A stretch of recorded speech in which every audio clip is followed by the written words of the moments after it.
Así es, Michelle, y estamos ya con nuestra especialista, nuestra veterinaria Anagret Centeno Vargas, para hablar un poco sobre esa nutrición en gato, el efecto del tipo renal, qué es lo que puede causar también alguna infección renal en gatos y qué también los puede mejorar. Doctora, grato que nos pueda acompañar nuevamente. Gracias, Olivia, gracias nuevamente a ustedes por haberme invitado.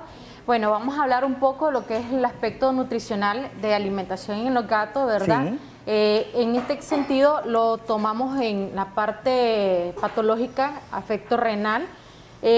Quise tocar este tema más que todo por los pacientes que hemos estado teniendo en la clínica con efectos ya de cálculos, arenías a nivel renal, y es prácticamente por el tipo de alimentación que se le está suministrando a los felinos que tenemos como mascota en nuestro hogar. Sí. Hay alimentaciones de gama alta y hay alimentación de gama baja. Esto es el tipo de concentrado seco, ¿verdad?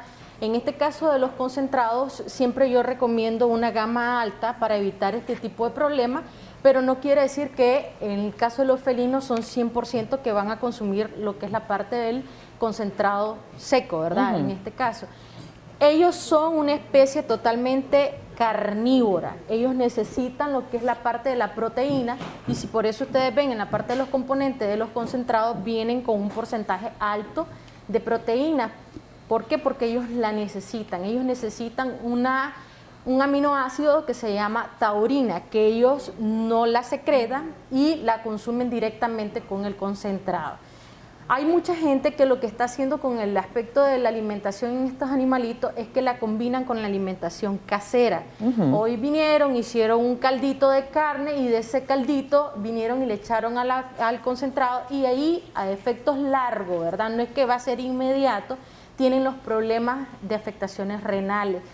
Muchas de las sintomatologías que se dan en estos casos pueden ser los rechazos de la alimentación, vómitos, poca orina, orina amarilla, con dolor a la palpación a nivel renal, o incluso aquellos caminan encorvados en la parte dorsal. Doctora, ¿qué sucede cuando, y me llama la atención porque sí sucede en muchos hogares o en muchos lugares donde tienen su mascota, un gatito, que les da la comida de los humanos? ¿Eso también puede predisponerle a algún tipo de enfermedad renal? Uno, dos, ¿ellos beben agua suficiente? ¿O qué les causa esa padecimiento renal? En el caso de los felinos, el consumo de agua es casi baja en el caso de ellos, porque ellos adquieren lo que es la parte del líquido en las carnes, en lo que ellos cazan, ya sea de ratones, palomas. Entonces ellos adquieren lo que es la parte del líquido a nivel de las carnes. Sí. Entonces, en muchos casos estoy tratando de decirle a la gente que estén pendientes con respecto al consumo del agua, ya que ellos no la consumen por sí sola. No es del 100%, ellos llegan a consumir un ejemplo del 20% líquida solo, pero el otro lo tenemos que dar nosotros por medio de su alimentación. Ok. Cuando hablamos, ¿tenemos una llamada? Ok, cuando hablamos, doctora, de esa infección renal, ¿cómo debe el dueño del felino, del gatito, saber si está padeciendo o no de infección renal a la hora que la cantidad de veces que orina? Usted ya le decía el tipo, la coloración de la orina, pero ¿cómo hacerlo para evitar llegar a unas consecuencias graves? En muchos casos hay felinos que consumen grandes cantidades de agua y no orinan. Ahí es una de las partes donde retención, entonces. Retención urinal. Ahí es donde podemos indicarle al dueño que estamos teniendo una patología directamente en lo que es la afectación renal. Otro de los casos es que no consumen agua y pasan orinando. O sea, la deshidratación a nivel de ellos es notoria porque no hay un desarrollo de masa muscular. Es otra de las patologías o síntomas que deberíamos de tener pendiente y estar siempre. Siempre cuando nosotros adquirimos una mascota, yo les recomiendo a la gente que estén pendientes en cantidad de consumo de agua, cantidad de consumo de concentrado de alimentos y sobre todo comportamiento. Entonces, en los comportamientos nos vamos a ir dando cuenta cómo están ellos directamente. Y cuando ya tenemos una patología a nivel renal, lo podemos ver directamente en color, olor de la orina y comportamiento de ellos. Excelente. ¿Cómo poder ayudar a nuestros felinos, verdad? Aquellas personas que les encanta en la casa tener un gatito, una gatita, que son preciosos, por cierto. Y hay que cuidar, ¿verdad? Cada quien le gusta diferentes tipos de mascotas, pero también hay que tener responsabilidad a la hora que nosotros la adquirimos. Y una vez que ya llega su pacientito, al consultorio y se detecta. ¿Por qué? Por medio de exámenes, algún tipo de examen físico que se le realiza al felino, o cómo, doctora, ¿qué tipo Por de lo examen general realiza? en la clínica, cuando llegan estos tipos de pacientes, comenzamos a hacer un cuestionario con los clientes, porque obviamente viene parte clínica, o sea, la palpación, ocultación del animal, pero parte también de lo que nos aportan los dueños. Sí. Siempre nosotros le recomendamos a los dueños que por favor nos digan la verdad, porque a veces mucha gente, no, doctora, yo no le doy nada de comida de casa. La voy a detener un momentito porque tenemos una llamada en espera. Buenos días. Aló, buenos días. Buenos Sí, días. le escuchamos. Tengo una consulta. Yo sé que el tema va enfocado a los gatos. Solo quería saber si podían contestarme referente a perros. Yo tengo un perro que tiene 11 años de edad y he visto que de repente él va caminando y se le salen gotitas de orina. Y es decir, nosotros le damos una buena alimentación, él bebe agua, se hidrata normal, pero de repente, inconscientemente, él bota gotitas de orina y él no se da cuenta. Gracias. Eso puede ser también por afectación ya de edad. Lo que sí te recomendaría es que hagas un examen de orina para verificar que todo esté bien. 11 años, ¿como cuánto es la edad? 11 años, 11 años. No es como dice que Ya cada por año son 5 años del humano, no tiene... En el tiempo de antes, que hasta incluso yo lo asumía, ¿verdad? Que Sí. un año era 4 años de humano. Ajá. Ahora no se toma así, porque Ok. no todos los animales tienen la misma nutrición. Entonces ahí hay un balance. Por ejemplo, me han llegado cachorros de 1 año y parecieran de 10 años. Ok. Entonces eso ya no se toma así. 11 años es 11 años y su estado nutricional es muy diferente. Excelente. Tenemos otra llamada. Muy buenos días. Adelante, le escuchamos. Buenos días. Buenos días.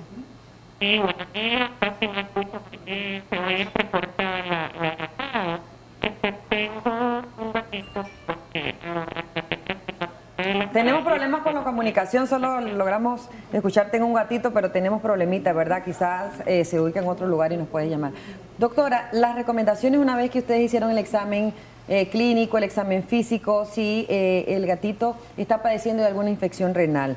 Pero, ¿cuál es el tratamiento? Si en los gatos también hay algún tipo de proceso quirúrgico para mejorar. En este caso, ya después de que pasamos la parte clínica, necesitamos corroborar con exámenes.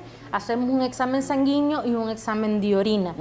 Si la persona, pues, por la situación económica no le permite, lo que hacemos es mandar tratamiento según a lo clínico y mandamos nuevas recomendaciones con la parte nutricional. Agregamos proteínas de tipo animal, en este caso pollo o incluso pescado, para que eso nos ayude en cierta forma a consumir el agua que ellos no la consumen directamente, o en estos casos ya mandamos lo que es la parte química, o sea, ya tratamientos antibióticos, antisépticos, antibacterianos, vitaminas.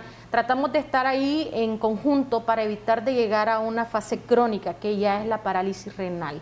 Si ya llegamos hasta ese punto, lamentablemente llegamos pues a la decisión del dueño si decide poner a dormir al paciente o seguimos luchando en conjunto. Que es pero algo difícil. Esto vamos de mano, ¿verdad? Aquí es médico dueño. Si el dueño desiste, nosotros no podemos insistir, pero siempre estamos ahí e intentemos hasta llegar hasta donde lamentablemente pues la mascota.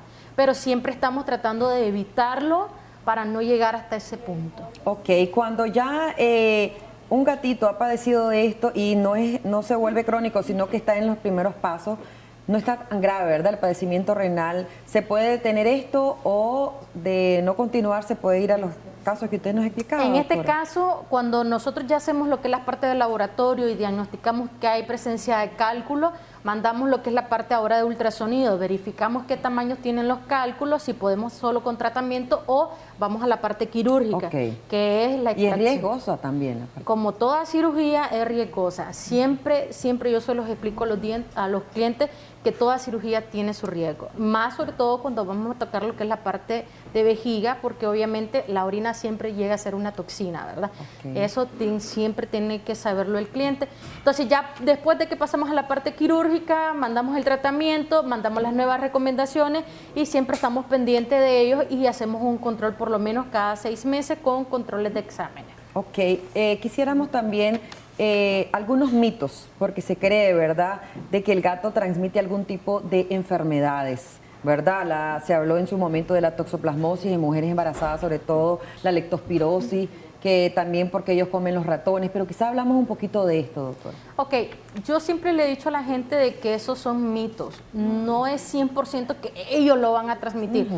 En el caso de la toxoplasmosis, nosotros lo podemos adquirir de la lechuga, de las carnes mal cocinadas, de ahí podemos adquirir la toxoplasmosis, no directamente de ellos.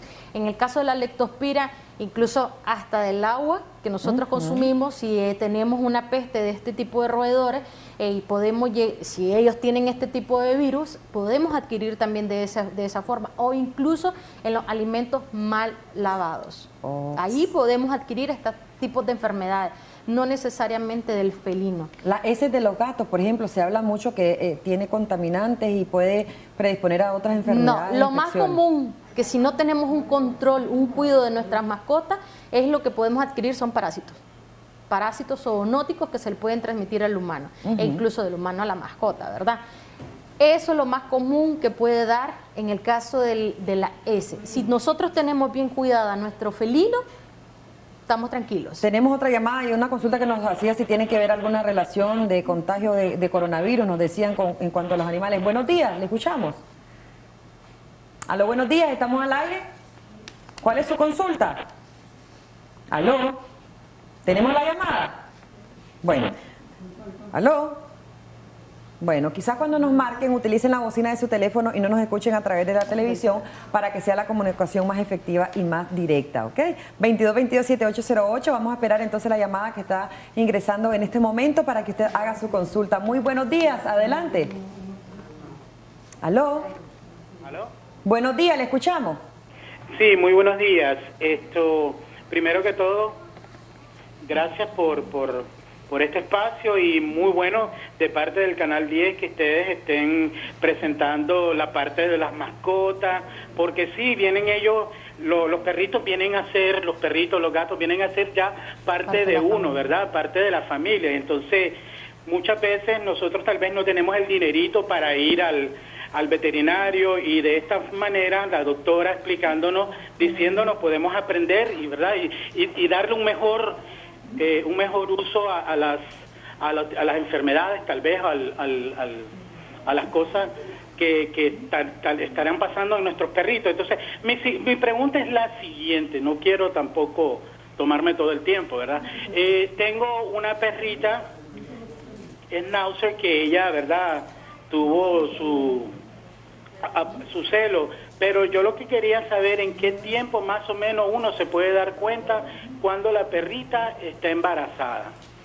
Excelente, muchísimas gracias por su llamada. Ok, en este caso, si nosotros llevamos un control de monta, podemos sacar un cálculo a los 15 días por medio de palpación. Si el cliente decide, podemos hacer un ultrasonido. Okay. Si no, esperamos directamente hasta el mes, que cuando ya lo que son los fetitos están formados y se sienten más, ya son más palpables, y ahí ya podemos decir, ok, está preñada y vamos con el cuidado prenatal.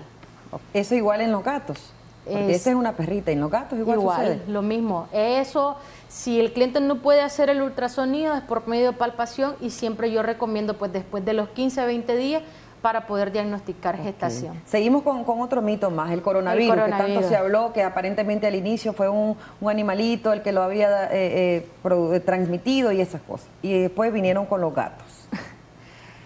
¿Qué te puedo decir, Odili? Eso es, para mí, siempre ha sido un mito.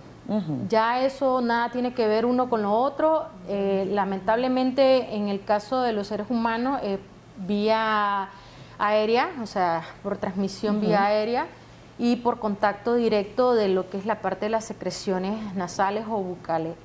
En la mascota, solo es que vos estés totalmente encima de la mascota y estés segregando este tipo de líquido y posteriormente esta mascota toque a otra persona. Él es como un vehículo entonces, podría ser. Podría ser como un vehículo, pero no es que lo transmita. De eso tenemos que estar claros, no es que lo transmita. Ok, tenemos otra llamada. Buenos días, adelante, le escuchamos. Buenos días. Sí. Mi pregunta. Adelante, le escuchamos. Vale. ¿Aló? Mi pregunta es si los gatos, cuando uno le da croqueta a los gatos, comida para gatos, los gatos pierden a la agresividad para cazar. ¿Por qué la pierden? Porque yo he tenido gatos, mi gata ahorita no me está cazando ratones. Y eso por eso tiene uno un gato, porque para que cacen ratones. y ellos pierden eso. Yo no sé, yo quisiera saber por qué los animales pierden el instinto a cazar cuando comen solo el croquet. Ok, eso es parte, ¿verdad?, de las decisiones de cada familia, ¿verdad? Porque dirán, quizás les gusta la comida de la casa, pero esta señora, por ejemplo, tiene a su mascota también como un proveedor para que les elimine, ¿verdad?, todo lo que son los ratones. En su naturaleza, ellos son cazadores carnívoros, ¿verdad? Y no es malo. Y no es malo, pero sí cuando nosotros tenemos un animal y lo tomamos como parte de la familia y estamos suministrando su alimentación, ellos en cierta forma descartan ya esto, sí, porque están llenos, están su saciados. naturaleza, exactamente, porque llega a un punto donde están saciados con la alimentación. Esto no quiere decir que vamos a dejarle de dar de comer al animal para que vaya a cazar, ¿verdad? Sí. Tenemos que estar Pero claros sí de eso. sucede en algunas familias, porque dicen, no, hoy no lo voy a dar en todo el día para que case en la noche, para que tenga hambre. Exactamente. Recordemos que también en este caso son plagas y no es deber del felino cazar las plagas. Ok. Entonces, tenemos que tener mucho cuidado con eso también. Ok. Otra llamada, buenos días. Sí, buenos días. Buenos días. Adelante, ¿le escuchamos? Buenos días, doctora. Quisiera preguntarle cuál es Diga. ¿Cuál es el tiempo apropiado para cuando la perrita entre en celo poderla cruzar con el perro? Okay. Bueno, estamos hablando de felinos, pero bueno, podemos responderle, ¿verdad? En el caso para el cruce, yo recomiendo hasta al tercer celo, ¿verdad? 1 año y medio, si es posible hasta los 2 años, para que la mascota pueda tener y soportar lo que es un embarazo, ¿verdad? Porque ya el aparato reproductor ya está preparado para esto. En este caso, pues yo, ¿qué le puedo decir? Al 5º, 7º día del primer sangrado, ya puede ir ella donde el perrito para hacer la monta. Ok, y recordemos que usted nos ha explicado un poco que ella decide, ¿verdad?, si desea o no. En muchos casos, ya lo he comprobado, hay, en caso de hembritas, que ellas escogen al macho. Hay muchas hembritas que uno le quiere poner un macho y ella se sienta, agrede al macho y está totalmente negativa a ese macho, y mientras que pasa otro que, como dice la gente, un criollo de la calle y ya viene, ella se vuelve loquita. Entonces, a veces en muchos casos no forcemos y no obliguemos a que ella esté con un macho donde a ella porque no es le el maltrato parece. animal, porque incluso yo me he dado cuenta de casos donde exigen y prácticamente inducen a las relaciones de la animalita, y eso es maltrato animal y tampoco podemos permitirlo. Doctora, recomendaciones finales en cuanto a la nutrición de los felinos y evitar ese padecimiento renal. Recuerden que para cuando nosotros adquirimos una mascota estamos adquiriendo responsabilidad, y una de ellas es tener en cuenta su alimentación. Siempre existen alimentaciones de gama alta, que es lo que nosotros estamos recomendando, y la gama baja. En el caso de la gama baja, siempre nosotros recomendamos un sustituto donde podamos integrar lo que le hace falta a este tipo de alimentación. Las recomendaciones también siempre es estar pendiente de ellos, llevar el cuidado de sus vacunas, el cuidado de sus desparasitaciones y controles con un médico veterinario. Estar pendiente de todo el comportamiento en ella y inmediatamente acudir con un médico veterinario cuando estos comportamientos llegan a ser diferentes. Ok, y estar pendiente de sus mascotas, ¿verdad? Que estén en sus casas y que no anden donde los vecinos, porque a veces otra cosa es que el vecino se los cuide, se los alimente, y eso pues no es saludable. Es muy importantísimo, si vamos, como usted bien lo dice, doctora Nagret Centeno Vargas, de Sembar, de la clínica Sembar, que tomemos la responsabilidad, ¿verdad? Como decían nuestros amigos televidentes, también es parte de nuestra familia y por ende tenemos responsabilidades. Hacemos una pausa y volvemos.